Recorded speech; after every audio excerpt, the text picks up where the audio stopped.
அண்ணாமலை தமிழ்நாட்டில் பாஜகவின் மாநில தலைவராக இருக்கிறார். இவர் ஒரு முன்னாள் IPS அதிகாரியாக இருந்தவர். கர்நாடகா காவல்துறையில் பணியாற்றிய பிறகு தனது விருப்பத்தின் பேரில் போலீஸ் பணியை ராஜினாமா செய்து 2020ஆம் ஆண்டு பாஜகவில் சேர்ந்தார். அதற்கு பிறகு அவர் தமிழ்நாடு பாஜகவில் தீவிரமாக செயல்பட்டு பொதுமக்களிடம் தனது இமேஜை கட்டியெழுப்பினார். 2021ஆம் ஆண்டு சட்டமன்ற தேர்தலில் அரவக்குறிச்சி தொகுதியில் போட்டியிட்டார். ஆனால் வெற்றி பெறவில்லை.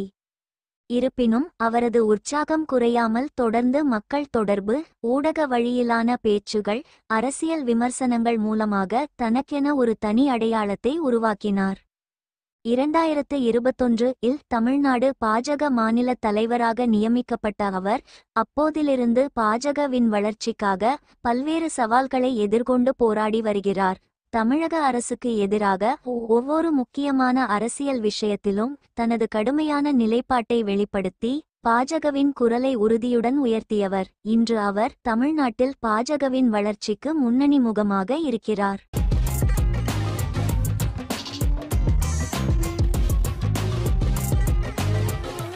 பச்சக்கூரி தப்பாதுடா, சிங்க இது சிக்காதுடா, சுத்து போட்டு நிக்காதடா, சூற விட்டா தாங்காதுடா. சிவண்டா சிவண்டா சிவண்டா, எதுக்க எவண்டா எவண்டா எவண்டா.